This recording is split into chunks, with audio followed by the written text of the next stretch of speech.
Então vamos lá, meus feras. Olha só, começando nossa aula, nosso assunto agora, do nosso material, geometria molecular e hibridação. Começando aqui com geometria molecular e hibridação, nós vamos começar pelo assunto de geometria. Questão 1, com a questão da UFT 2019-2. Bacana? E ele fala o seguinte, sobre as moléculas SF6, NH3, CH3Cl, BSL2, assine a alternativa incorreta. Bom, meus queridos, eu tenho essa aula gratuita para vocês lá no canal de geometria, tem uma playlist completa, seria bacana você assistir. Mas eu posso aqui fazer uma mini aula para vocês entenderem. Então, por exemplo, a geometria molecular, ela tem várias geometrias. Mas vamos começar diferenciando o seguinte. Existe a geometria linear. Oxe, espera aí. Existe a geometria. Deixa eu apagar aqui, que eu não sei porque ele não leu. Vamos lá. Geometria linear. A geometria linear, ela tem, quando tiver duas moléculas, dois átomos na molécula, H2. H2, ela é hidrogênio ligado a hidrogênio, certo? Então isso aqui é uma geometria linear, é quando o ângulo é de 180 graus. Mas também você vai ter uma geometria, por exemplo, com três átomos, como por exemplo CO2, certo? É quando o carbono dupla com oxigênio e a outra dupla com oxigênio. O ângulo aqui é de 180 graus, tá? Bacana? Essa é linear. Também tem um macete aqui. Quando você tiver moléculas com três átomos, né, porque eu tenho 2 de oxigênio e 1 de carbono, quando você tiver moléculas com três átomos, ela pode ser linear ou ela pode ser piramidal. Piramidal. Só que para ela ser piramidal, ela vai ter que sobrar pares de elétrons, como por exemplo, NH3, amônia, né? Amônia é um nitrogênio ligado a três hidrogênios. Ou desculpa, aqui tem quatro átomos, né? Piramidal. Bacana. O que acontece? Esse par de elétrons que está sobrando aqui, ó, ele faz a repulsão das ligações laterais. Bacana? Ela é piramidal. Ok? Nós temos a trigonal plana. Era essa que eu ia falar antes. Trigonal plana. Ela também tem três átomos, como por exemplo a LF3. É um alumínio ligado a três flúors. Só que aqui não sobra pares de elétrons, então você não tem a repulsão dos pares de elétrons. Não, Sandrão, por quê? Porque o alumínio da família 3A, como ele já fez as três ligações e não sobra pares de elétrons, então você não tem a repulsão das ligações laterais. Isso acontece quando você sobra pares de elétrons. Por exemplo, vou fazer aqui a da água, que é angular. Por exemplo, a água, ela é angular. H2O. O oxigênio é o átomo central, ele sobra não só dois pares de elétrons, como sobram seis pares de elétrons. E aí, essa sobra de par de elétrons faz com que você desenhe a água na forma de um V angular. Ela não é desse jeito. Muita gente acha que de repente ela é assim, ó. Aí ela seria linear. Mas como sobra pares de elétrons, o que acontece? Essas ligações laterais ficam em formato de V. Esse não, sobrou pares de elétrons, eu posso fazer isso aí? Pode. Sobrou pares de elétrons, lógico, existem as suas exceções, mas eu acho que na prova da UFT não deve cair um grau de dificuldade desse. Tá certo? Então, a gente já viu alguns aqui. Então, por exemplo, ela quer a incorreta, não é isso aí? Letra A. A molécula CF6 é polar e possui geometria octaédrica. Bom, primeiro é o seguinte. SF6, você teria um enxofre ligado a 6 flúors, certo? Beleza? Realmente, a geometria aqui, ela é uma geometria que parece que você tem um triângulo em cima e um triângulo embaixo, certo? A geometria dela é octaédrica. Só que ela não é uma molécula polar. Por que não, Sandrão? Porque a gente viu na aula passada. Quem é mais eletronegativo? O flúor. Então eu tenho uma força empurrando para cá, outra força empurrando para cá, outra para cá, outra para cá, outra para cá e outra para cá. Todas as forças se anulam. E outra coisa importante. O enxofre é da família 6A da tabela periódica. Se você observar, meu aluno fera, aqui não está sobrando pares de elétrons. Por que não está sobrando, Sandrão? Porque todas as ligações, todos os elétrons do enxofre estão fazendo ligações. Nesse caso, a gente fala que aqui houve uma expansão do octeto, né? O flúor está ficando com mais de 6 elétrons, 8 elétrons na camada de valência, está ficando com 12. Se você contar ao redor dele, tem 12, ó. Porque você vai contar com os outros 6 que estão vindo do flúor. Essa geometria é octaédrica, tá certo? Beleza? Só que a molécula não é polar, a molécula é apolar. Os vetores resultantes são iguais a zero. Como ele é incorreta, essa já está certa. Agora vamos ver as outras, Sandra. Beleza. O NH3 é uma molécula polar e possui geometria piramidal. Eu falei aqui, ó, piramidal NH3. Bacana? E por que ela é polar? Vamos lá. É muito interessante isso aqui. Como sobrou pares de elétrons e fez um formato de V, você tem uma força empurrando essa ligação no sentido do nitrogênio. Então, vamos supor que você tem aqui, vou só te dar uma ideia. Vamos supor que você tem uma mesa aqui, certo? Aqui tem uma mesa. Aí você tem um cara empurrando essa mesa aqui, outro cara empurrando aqui e outro cara empurrando na vértice, né? Lógico que essa mesa vai andar para cá, não vai? É justamente isso que vai acontecer. Você vai ter um vetor resultante diferente de zero. Vetor resultante diferente de zero, a molécula é uma molécula polar. É muito difícil. Aí é o macete do Sandrão para vocês, tá? Tem exceções? Tem. Mas como eu disse, o estilo de prova que a gente está estudando é o FT. Então é muito difícil você, na prova da FT, cair alguma coisa diferente desse macete que o Sandrão vai lhe ensinar. Sobrou pares de elétrons, meu caro. Se sobrar pares de elétrons, há uma grande chance da molécula ser polar. Não sobrou, ela é apolar. Bacana? Certo? Agora aqui, ó, por exemplo, quando é que eu tenho que não sobra pares de elétrons, mas ela é polar, Sandrão? Vamos pegar esse caso aqui, ó. A molécula CH3Cl3 é polar e possui geometria tetraédrica. Beleza. Qual é a geometria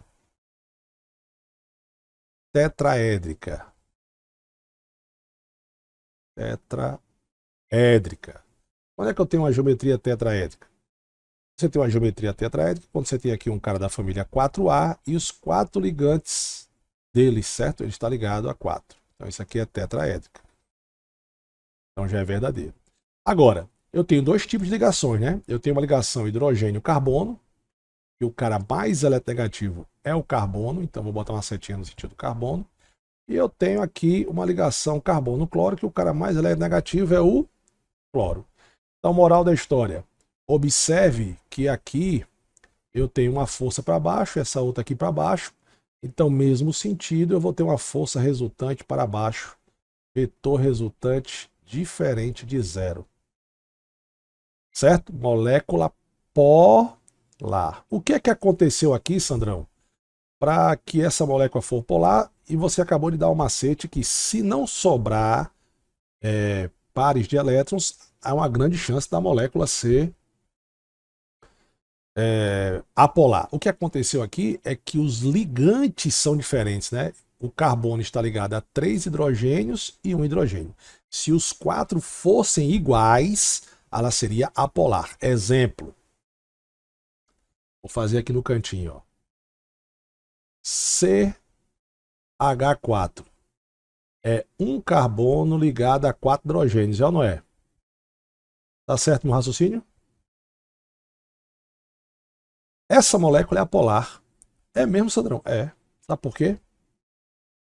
Todas as ligações é a mesma, né? Então eu tenho uma força empurrando para o carbono, outra força para esse carbono, outra força para esse carbono, outra força para esse carbono. Observe que de cima para baixo, da esquerda para a direita, as ligações elas se anulam porque elas têm a mesma força, porque é a mesma ligação entre os mesmos átomos, entre carbono e hidrogênio. Então aqui o vetor resultante, ele é, desculpa, diferente não. Ele vai ser igual a zero, certo? E se ele é igual a zero, essa molécula aqui, ela é uma molécula apolar.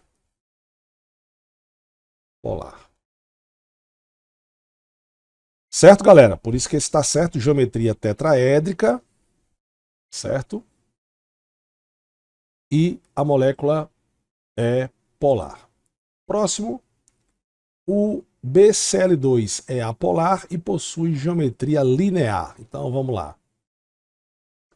O BeSL2, o berílio, é da família 2A. É importante você saber qual a família do átomo central. Então eu tenho um berílio ligado a 2 cloros. Cloro família 7A só faz uma ligação. O cara da família 2A faz 2 ligações, não é isso aí? Então já está aí certinho. Só que o berílio, como é da família 2A, ele já ligou os seus 2 elétrons. Ó. 1, 2. Sobrou elétrons? Não sobrou elétrons. Então eu tenho uma força empurrando para cá, outra força empurrando para cá.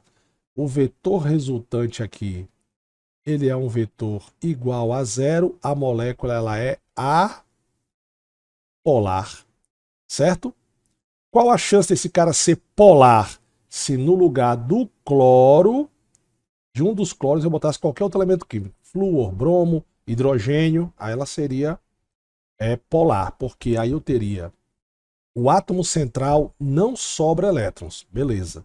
Há uma grande chance dela ser apolar, mas desde que os ligantes sejam iguais. Ligantes diferentes, mesmo sobrando pares de elétrons, a molécula, ligantes diferentes, né? Logicamente, a molécula ela é polar. Um exemplo que eu vou dar agora, que é a gente pode até considerar como sendo um pequeno aprofundamento, que eu vou fazer para você aqui, é o seguinte, ó. É o observação do Sandrão. Observação do tio Sandrão. Vamos pegar aqui o SO2, dióxido de enxofre e o trióxido de enxofre. O enxofre, ele é da família 6A da tabela periódica. Foca no Sandrão. Só que o oxigênio também é da família 6A, certo? Então, o SO2, ele é um enxofre para 2 oxigênios, certo? Bacana? Vamos colocar aqui, ó. O oxigênio tem 6 elétrons. O outro oxigênio aqui também tem 6 elétrons, certo? E o enxofre tem 6 elétrons. porque é todos da mesma família. Bacana? Cada oxigênio tem que fazer quantas ligações? Cada oxigênio, Sandrão, tem que fazer duas, ó. Uma, duas, ok. E o outro aqui, uma, duas, ok também. Mas, Sandrão, o enxofre, ele tem mais de 8 elétrons na camada de valência. O enxofre pode. Expansão do octeto, a gente já estudou. Mas observe que aqui, ó, sobrou um par de elétrons ali, não sobrou? Então, o jeito que eu estou desenhando aqui está errado. Tá errado, Sandrão? Tá. O jeito que eu desenhei aqui está errado, porque como sobra pares de elétrons, o correto é que há uma repulsão dos pares de elétrons na lateral. Então, o correto é que eu desenhe assim. Beleza? Aí, olha só. Quem é mais eletronegativo? Ah, Sandrão, é o oxigênio. Então, eu tenho uma força empurrando para o oxigênio, uma força empurrando para o oxigênio. Se o enxofre fosse uma mesa e em cada extremidade eu botasse um cara empurrando essa mesa iria andar nesse sentido aqui, né? Então, vetor resultante diferente de zero, molécula, molécula polar. Agora veja, eu tenho os mesmos elementos, só que agora eu tenho 3 elementos. Eu tenho um enxofre e 3 oxigênios. Eu já vou colocar em formato de triângulo aqui, tá? O enxofre, o oxigênio, 2 elétrons, de um lado, né? 6 elétrons. O outro oxigênio, 6 elétrons. Aí sempre desenho os parezinhos para você não se perder. E o oxigênio tem também 6 elétrons. Não, enxofre, 6 elétrons. Bacana? Só que aqui, como o oxigênio pode expandir o seu octeto, o oxigênio vai fazer 2 ligações aqui, já está estável. Esse oxigênio aqui também fez 2 ligações, já está estável. Esse oxigênio aqui fez 2 ligações, já está estável. Nesse caso, o enxofre não sobrou pares de elétrons. Sobrou? Não. Não sobrou pares de elétrons, eu tenho eu posso desenhar ele dessa maneira, ó. Enxofre, oxigênio, oxigênio, oxigênio, uma dupla aqui, uma dupla aqui, uma dupla aqui. E aí eu tenho uma força para cá, outra força para cá e outra força para cá empurrando um triângulo. Se eu tenho uma mesa de 3 pontas e em cada ponta eu boto um cara empurrando, essa mesa não vai andar. Então essa molécula aqui é apolar. Mas lembra do macete do Sandrão que ele falou que se não sobrar pares de elétrons, os ligantes forem iguais, a molécula é apolar? Eu tenho um enxofre como átomo central, correto? Ele está ligado ao oxigênio, ao oxigênio, ao oxigênio. Os 3 são iguais e não sobrou pares de elétrons. O que é que ele foi? Ele foi apolar. Bacana? Beleza? Qual seria o nome da geometria, Sandrão? Pronto. Essa aqui, como ela tem formato de V, olha só aqui, ó. Aqui tem um formato de V, ó. Ela é angular. Essa aqui, como tem um formato de um triângulo, ela é trigonal plana.